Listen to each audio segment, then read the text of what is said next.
Rien ne va plus dans le pays. Le coût de la vie augmente de jour en jour. L'insécurité persiste. La plupart des Malagasy sont sans emploi.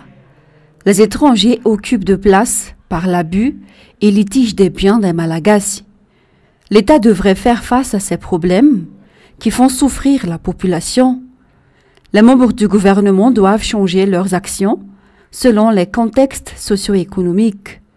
La gouvernance ne fait qu'empirer si une nouvelle façon de diriger n'est adoptée. Cela fait plus de 4 fois qu'un remaniement eut lieu. Le pays se retrouve davantage dans la misère. Selon le citoyen, les mauvaises habitudes de népotisme et copinage n'est autre qu'un moyen d'aggraver la situation. Il est donc nécessaire que des techniciens capables soient désignés à la place, précise le citoyen.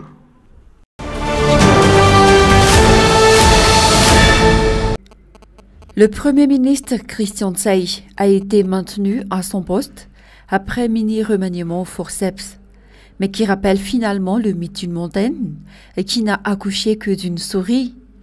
Très peu de nouveaux entrants et surtout des revenants et quelques ministres ayant déjà fait couler beaucoup d'encre ont maintenu à leur place ou muté à d'autres départements. Les partis politiques de l'opposition étaient pratiquement unanimes pour dénoncer ce qu'ils qualifient de simulacre de remaniement.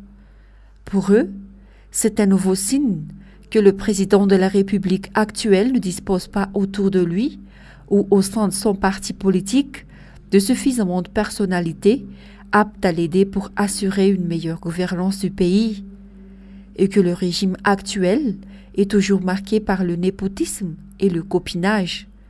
Les députés du parti TIC Madagascar étaient convaincus depuis l'annonce de ce remaniement qu'il n'y avait rien espéré de ce régime, raison pour laquelle ils ont initié un projet de motion de censure du gouvernement de ces Christian au niveau de l'Assemblée nationale, un projet qui reste d'actualité d'après leurs explications, étant donné que la réalité actuelle justifie leur appréhension.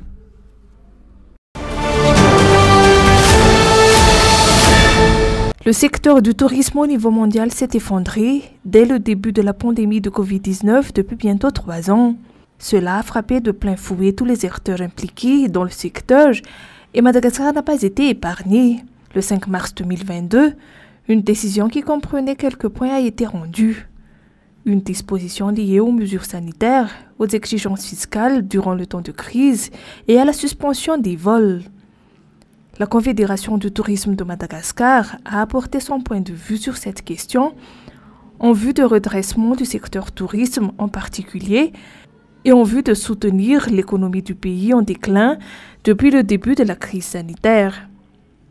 Le vice-président de la CTM, Lita Razafmaev, souligne l'importance de la réouverture totale des frontières et l'importance de la reprise des vols par toutes les compagnies aériennes pour la promotion du tourisme international. Le gouvernement doit interagir avec le secteur privé concerné afin de trouver un consensus. Le secteur privé a un rôle important à jouer pour permettre la mise en place d'une stratégie nationale en vue de la relance économique. En plus du riz, qui tourmente déjà la plupart des consommateurs, il y a eu une augmentation des prix de tous les produits de première nécessité au cours des derniers jours. Les prix fluctuent quotidiennement et les limites fixées par le gouvernement ne sont pas correctement respectées. Le bidon d'huile végétale coûte désormais 160 000 ariary contre 140 000 ariary auparavant. Le prix du sac de sucre a grimpé jusqu'à 170 000 ariary s'il était à 150 000 ariary il y avait 2 semaines. En général, les articles nécessaires dans la vie quotidienne ont eu une augmentation de 80%, d'autant plus que les services rendus sur les réseaux sociaux et l'Internet pour les ventes en ligne ne concernent pas tellement aujourd'hui la plupart des consommateurs. Le pouvoir exécutif a pourtant les possibilités de réguler les prix en facilitant la disponibilité des produits sur le marché pour ne pas nuire aux consommateurs malgaches. Le gouvernement lui-même n'a pas de solution concrète au problème de l'inflation. Selon le responsable d'une organisation pour la protection des droits de consommateurs malagasy, Christian Ratsimataumanan, membre Carduc Madagascar. Madagascar a célébré la Journée internationale des droits de consommateurs par le biais d'un atelier organisé par tous les acteurs concernés dans tout le pays en collaboration avec les autorités.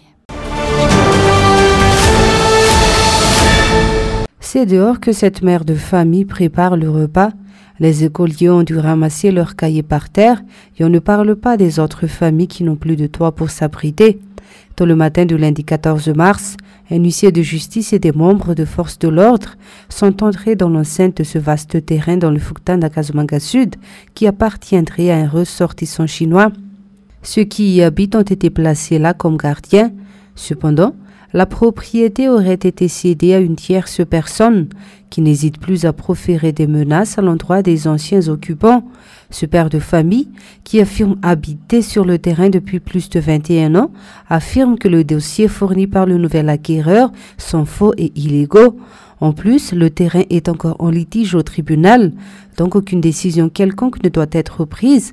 D'après ses explications, les familles expulsées ont affirmé qu'elles ne vont pas accepter et vont aussi répondre par la force si nécessaire.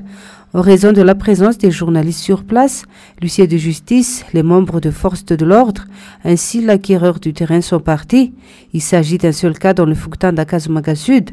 Mais partout à Madagascar, des familles sont souvent expulsées des terrains qu'ils ont occupés depuis des années. À Nouspe, Thomasen, Ansiranen, ce phénomène persiste et concerne souvent les plus démunis. Les non-ils se le permettent souvent, en s'estimant proche des dirigeants qui facilitent ainsi l'accaparement des terres par les étrangers ou par des personnes influentes.